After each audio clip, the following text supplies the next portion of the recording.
Assalamualaikum Mbak. Waalaikumsalam. Perkenalkan, saya Santika Rizky Wilasani, perawat yang bertugas pada pagi hari ini dari pukul 7 sampai pukul 2 siang nanti. Sebelumnya ini dengan Mbak siapa? Anissa, Oke, Mbak Nisha. Tanggal lahirnya Mbak? 23 April 2001. Oke, boleh saya lihat gelarnya nggih? Hmm, Oke Mbak, sesuai dengan identitasnya. Bagaimana perasaan hari ini? Lemas, Terus, apalagi? nggak mau ngapa-ngapain. Nggak mau ngapa-ngapain. Mbak Anissa nggih, suka dipanggil Mbak Anissa apa Mbak Nisa apa siapa? Anissa, Oke, suka dipanggil Mbak Nisa. Kalau boleh tahu, Mbak Nisa sampai sini dibawa sama siapa? Sama orang tua atau kesini sendiri? sama orang tua. Oh, oke, dibawa kesini sama orang tua. Oke, nanti Mbak Nisa boleh ngobrol-ngobrol sedikit sama saya? Boleh. Boleh. Mau di sini? Iya, Mau berapa menit? Mau 5 menit atau 10 menit? 5 menit. Oke, mau 5 menit saja. Nanti ngobrol dengan saya. Nanti saya akan memberikan sedikit pendidikan kesehatan tentang konsep ketidakberdayaan pada pasien jiwa, ya.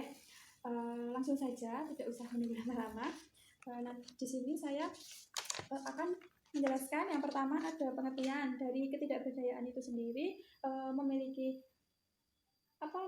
arti persepsi seseorang bahwa tindakan tidak akan mempengaruhi hasil secara bermakna, kurang pengendalian yang dirasakan terhadap situasi terakhir atau yang sudah terjadi. Itu menurut Wilkinson tahun 2007. Lalu menurut Nanda tahun 2012 dijelaskan bahwa ketidakberdayaan memiliki definisi persepsi bahwa tindakan seseorang secara signifikan tidak akan mempengaruhi hasil, persepsi kurang kendali terhadap situasi yang sedang terjadi. Jadi dapat disimpulkan bahwa ketidakberdayaan ini memiliki arti yaitu suatu tindakan seseorang yang tidak mempengaruhi hasil, jadi tidak ada hasilnya, seperti itu. Sudah paham dari pengertiannya dulu? Sudah. Langsung saja ya, lanjut. Untuk tanda dan juga gejala yang terjadi pada pasien ketidakberdayaan itu ada tanda gejala secara subjektif. Jadi pasien mengatakan secara langsung kepada orang lain maupun kepada perawat. Yang pertama, tidak dapat menghasilkan sesuatu. Jadi istilahnya seperti tidak mempunyai kemampuan dalam dirinya itu sendiri. Terus frustasi itu udah pasti. Lalu tidak memiliki kepuasan terhadap aktivitas yang dilakukan selama setiap harinya, seperti itu. Lalu memiliki rasa ragu. Lanjut, untuk tanda gejala secara objektif atau bisa dilihat dari gerakan tubuh pasien, terus muka pasien, seperti itu. Yang pertama yaitu menunjukkan sikap yang apatis dan pasif, yang tentunya pasien tersebut tidak aktif, seperti itu. Lalu dari ekspresi mukanya itu pasien terlihat murung, terus lesu, seperti itu. Terus cara bicaranya dan gerakan tubuhnya itu mulai lambat, tidak seperti biasanya.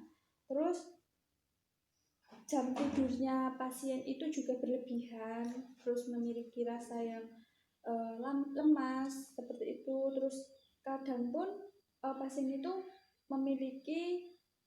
tidak memiliki nafsu makan. Kadang pasien itu tidak mau makan, benar-benar tidak mau makan. Itu patut dipertanyakan apakah pasien tersebut menderita ketidakberdayaan, seperti itu. Terus pasien seringkali menghindar dari orang lain, itu yang paling signifikan. Lalu dari penyebab ketidakberdayaan itu ada kurangnya pengetahuan dari si pasien, terus ketidakadekuatan coping sebelumnya. Jadi sebelum pasien itu menderita ketidakberdayaan, pasien sudah mengalami depresi, contohnya seperti itu. Lanjut, dari faktor yang dapat mendukung terjadinya masalah ketidakberdayaan menurut STAR tahun 2009 itu ada biologis, psikologis, dan juga sosiokultural. Dari biologis sendiri itu pasien menderita suatu penyakit dan harus dilakukan terapi tertentu. Terus yang kedua, pasien kambuh dari penyakit kronis selama 6 bulan terakhir ini. lalu mengalami gangguan tidur atau istirahat. Yang kedua, psikologis, itu ada perubahan gaya hidup akibat menderita penyakit kronis tadi. Lalu yang kedua, tidak dapat menjalankan pekerjaan maupun aktivitas sosial lainnya. Lalu yang sosiokultural, itu yang pertama ada tinggal di pelayanan kesehatan, itu mengakibatkan pasien terpisah dengan keluarganya. Lalu yang kedua ada hambatan interaksi interpersonal.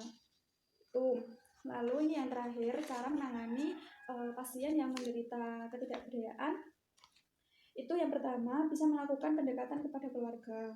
Lalu yang kedua, melakukan kegiatan yang positif, kegiatan-kegiatan yang membuat si pasien itu mempunyai semangat tinggi untuk sembuh.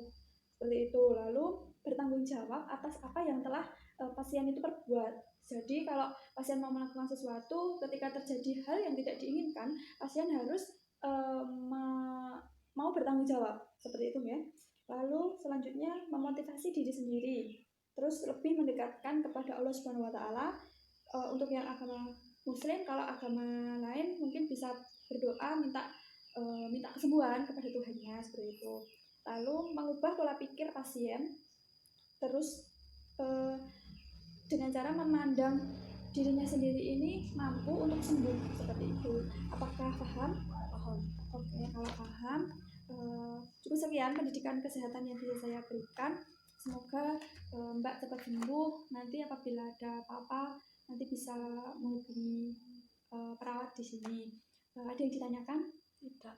Oke, kalau tidak ada yang ditanyakan, terima kasih atas waktunya Mbak Anissa mau mengobrol dengan saya. Lain waktu ketemu lagi. Saya pamit. Assalamualaikum. Waalaikumsalam.